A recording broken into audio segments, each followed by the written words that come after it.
and night, and still the story of human rights violation would not end.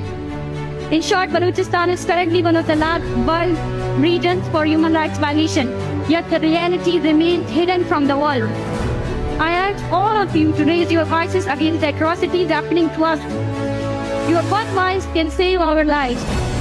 Today I am constantly threatened because I struggle for human rights. Every activity of mine is watched. As a doctor, as a postgraduate in surgery. During the training in the hospital, I am followed and intimidated. Despite this, I will not give up my fight for human rights, nor will I be silenced by fear. I will continue to fight for a better life for my people. When we speak about missing persons, the state uses different tactics to undermine our past.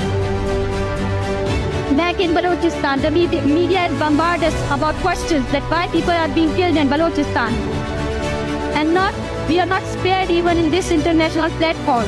On May 24, even on Norwegian soil in Oslo, at a Penn Norway event, I was confronted with the same question. The state is backing a huge social media campaign against me, with my picture being shared online. In one picture, a glass filled with juice is seen, and it is being propagated as wine. Another picture of my watch is being shared, claiming it cost $41,000. Here in this house, agents of Pakistani intelligence agency have been sitting and filming me. I informed organizers and the police. They are actively following these people, and they have been identified.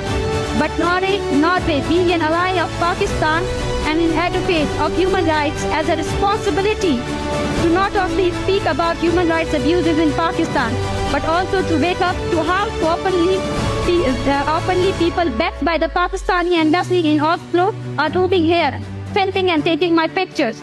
They are a threat to Norwegian democracy and sovereignty. No matter how much the state of Pakistan harasses me, propagates propaganda against me, and undermines my peaceful struggle, I will preserve. The more they will suppress me, the more I will resist. And I will continue my struggle until the last missing person is released, until all of my people back in Balochistan know all of the human rights. We want to live, we don't want to survive. And it may be difficult, and it's difficult for me also, because my family is very afraid when I return back to Pakistan. What they can do? Yes, they can do anything. They can kill me even here in Norway, as they have done to many of the descendants Baloch, human rights activists in exile.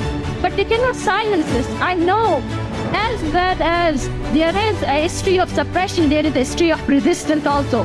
My place will be taken by my people who are enduring this pain. And I know that we have to believe in the human struggle, in the evolution of humanity. There is suppression, but there are so many good people, and we will resist every form of suppression. Thank you for listening to me. Thank you very much. Thank you.